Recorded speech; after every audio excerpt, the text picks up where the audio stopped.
Good evening दोस्तों आज हम डिजिटल रेप के बारे में पढ़ेंगे और हम लोग का टॉपिक है what is digital rape. Digital rape इस समय न्यूज़ में है। कारण है कि वेस्ट बंगाल का एक आदमी को, पश्चिम बंगाल का एक आदमी था, उसे आजीवन कारावास की सज़ा मिली थी क्योंकि उसने नोएडा में रहते हुए एक माइनर लड़की के साथ क्या करा था कि डिजिटल रेप करा था। तो आइए इस न्यूज़ का संपूर्ण विश्लेषण करते हैं कि आखिर डिजिटल रेप क्या है और यह पूरी घटना क्या है।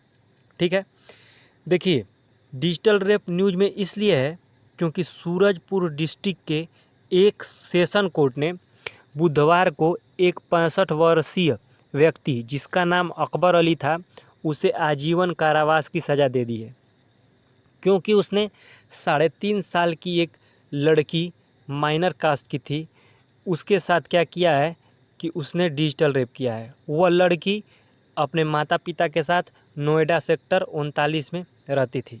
आपको बता दें दोस्तों कि इस व्यक्ति ने, जो एक्यूज्ड है अकबर अली, उसने क्या किया कि उसे बहला फुसला कर चॉकलेट देकर और जो होता है उसके साथ मिलता था और यह कृत्य करा करता था। अकबर अली यह वेस्ट बंगाल के विलेज मालदा का मूल निवासी है जो नोएडा में रहता था।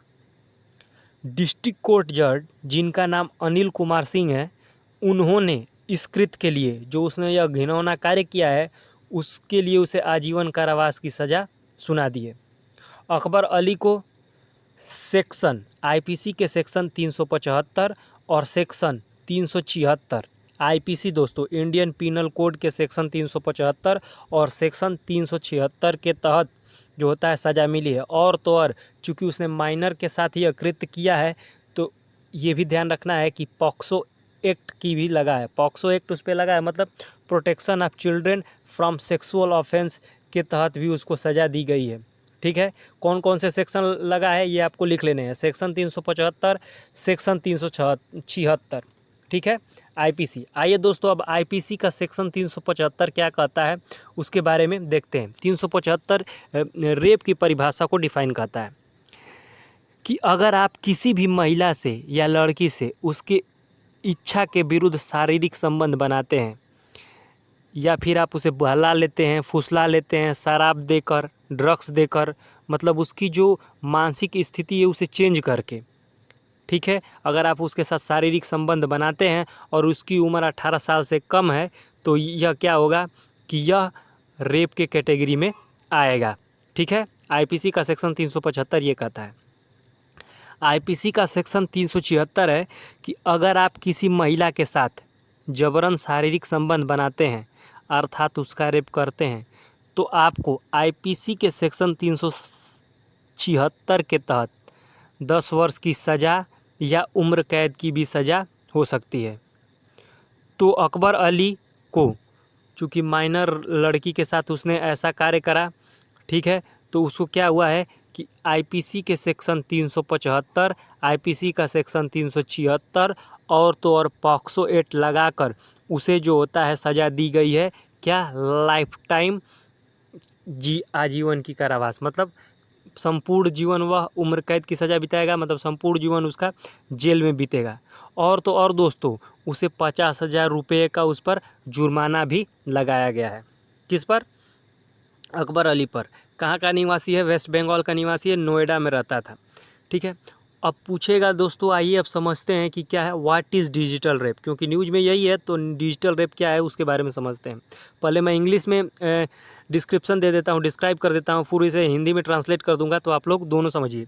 देखिए, digital rape has nothing to do with cyber crime और sexual offence committed over screen.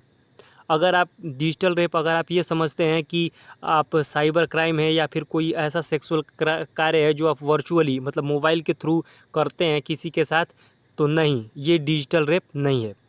Digital rape क्या है दोस्तों, आप समझिए। It is forcefully penetration of finger and toes without consent, ठीक है, इन वजाइना। मतलब ये हुआ कि बिना किसी महिला या लड़की के इच्छा के विरुद्ध उसके जो प्राइवेट पार्ट में क्या करना, अंगूठा, टो या फिंगर से अगर आप ऐसा कुछ कृत्य करते हैं तो उसे क्या कहा जाएगा, डिजिटल रेप की श्रेणी में रखा जाएगा।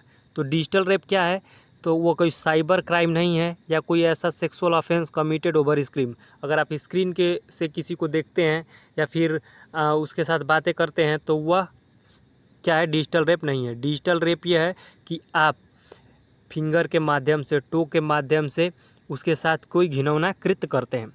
The word digit in English mean toe, finger and thumb. कहता है कि जो डिजिट वर्ड है उसका अंग्रेजी में मतलब होता है टो, फिंगर और थंब। ठीक है, ये उसका मतलब होता है। इसके साथ मतलब टो फिंगर के साथ किसी महिला या लड़की के साथ उससे इच्छा के विरुद्ध टो या फिंगर के साथ उसके साथ सेक्स करते हैं तो वह डिजिटल रेप माना जाएगा। तो डिजिटल रेप क्या है, तो किसी महिला के इच्छा के विरुद्ध, ठीक है, उसके साथ सेक्स करना, वो भी किससे, टो, फिंगर, थंब से या एनी बॉडी पार्ट से, तो उसे क्या माना जाएगा, डिजिटल रेप माना जाएगा।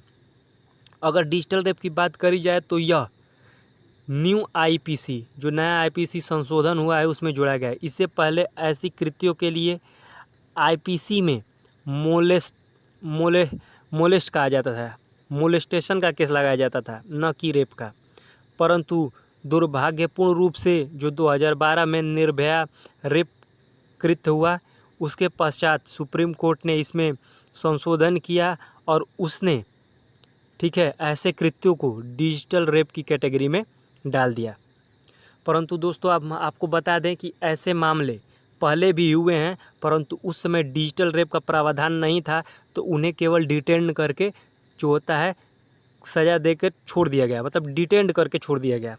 सर्वप्रथम मामला दोस्तों निर्भया जो रेप कांड था उससे पहले हुआ था 2012 में।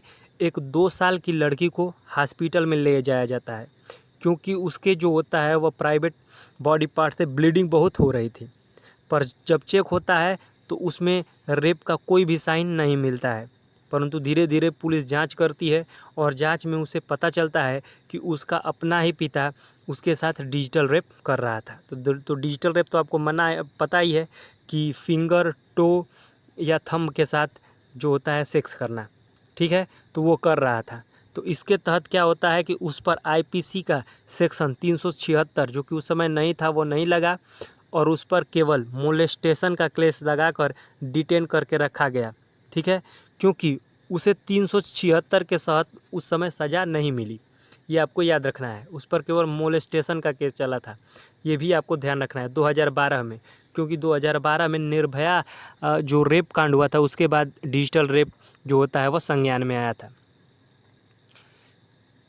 ठीक है, 2012 जो निर्भया रेप कांड हुआ उसके बाद जो होता है रेप की परिभाषा बदल दी गई, मतलब न्यू डेफिनेशन आई। तो रेप की न्यू डेफिनेशन क्या डिफाइन करती है, पहले इंग्लिश में सुनिए। Rape is considered an act of forcefully penetrating a woman vagina, ठीक है, माउथ, एनस या urethra by a penis, any foreign object or any other part of the body। मतलब रेप की नई परिभाषा यह है कि अगर आप किसी महिला की उसकी इच्छा के विरुद्ध, ठीक है, उसके जो प्राइवेट अंग है, प्राइवेट बॉडी पार्ट है, उसमें जो होता है कि डिजिट रूप से, मतलब या फिर आप डिजिटल रूप से उसके साथ संबंध बनाते हैं या फिर फोर्सफुली अपना कोई बॉडी पार्ट को उसमें इंसर्ट करते हैं तो वो क्या होगा, रेप की संज्ञान में लिया जाएगा। तो ये है रेप की न्यू परिभाषा। ठीक है दोस्तों, तो ये रही आज की हम लोगों की analysis what is digital rape और डिजिटल रेप से रिलेटेड जो होता है दोस्तों सारे फैक्ट्स और कौन से सेक्शन जो होता है इसमें अब लग रहे हैं। ठीक है, सेक्शन 375। अगर आप मेजर डिजिटल रेप जो होता है, जो रेप है दोस्तों, वो 2 कैटेगरी में हो गया है, एक मेजर और एक माइनर। अगर आप मेजर कैटेगरी में आते हो, रेप की मेजर कैटेगरी में अगर आप हैं तो आपको सेक्शन 375 और 376 लगेगा। परंतु जब आप माइनर कैटेगरी में आते हो तो आपको सेक्शन 375 376 तो लगेगा ही, उस पर आपको पॉक्सो एक्ट भी लग जाएगा। क्या लग जाएगा, पॉक्सो एक्ट, मतलब protection of children from sexual offence act के तहत आपको सज़ा दी जाएगी। तो अकबर अली को ये तीनों जो होता है सेक्शन लगाए गए हैं, पॉक्सो एक्ट भी लगा है, उसके तहत उसे लाइफ टाइम इम्प्रिजमेंट की सज़ा मिली है, मतलब उम्र कैद की तो सज़ा मिली ही है, उसके साथ ही साथ उसे 50,000 का जुर्माना भी देना पड़ेगा। ठीक है दोस्तों, अगर आपको क्लास अच्छी लगी हो तो क्लास को लाइक, सब्सक्राइब और शेयर करना ना भूलें।